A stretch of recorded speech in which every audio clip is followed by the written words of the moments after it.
Fogueira de São João, caindo aqui na Rua do Pé de Serra, Vila de Hidrolândia ou Ibaí, Bahia. A meninada se divertindo aqui. Rua do Pé de Serra, estrada da Fonte Grande de Hidrolândia. Olha a meninada fazendo a festa.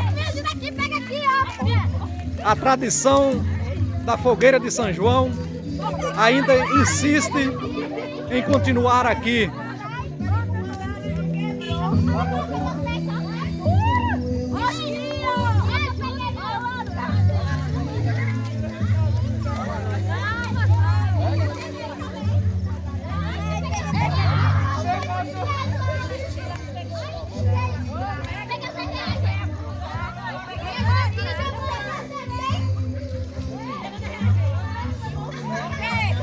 (24 de junho de 2022). Fogueira em pé.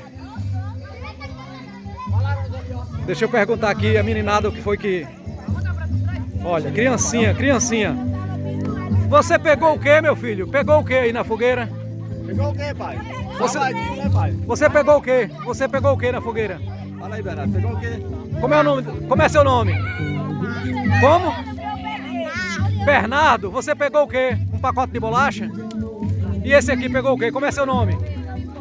Alessandro. Alessandro, você pegou o quê? Pipoca, né, pai? Vem aqui, você pegou o quê? Você pegou o quê? Pipoca, salgadinho. Pegou o quê? Pipoca, salgadinho. Salgadinho. Você pegou o quê? Pipoca e salgadinho. Pipoca e salgadinho. Esse menino tá querendo tirar. Você tá querendo tirar o quê aí? Nada. Você tirou o quê na fogueira? Quem tirou coisa diferente aí? Ei! Você tirou o quê? Corinho. Hã? Salgadinho, corinho. Salgadinho, corinho. Ei, você tirou o quê aí? R$3 uma mão. Calma aí. Você tirou o quê? R$3 uma mão. Tirou um mamão? Deixa eu ver o mamão, mostra aí. Olha o mamão.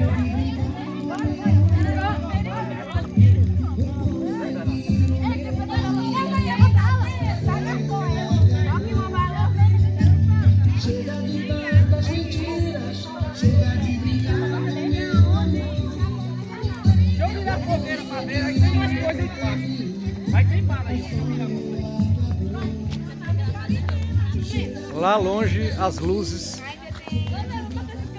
de Hidrolândia. Tem muito canteiro na praia. Eu derrubei.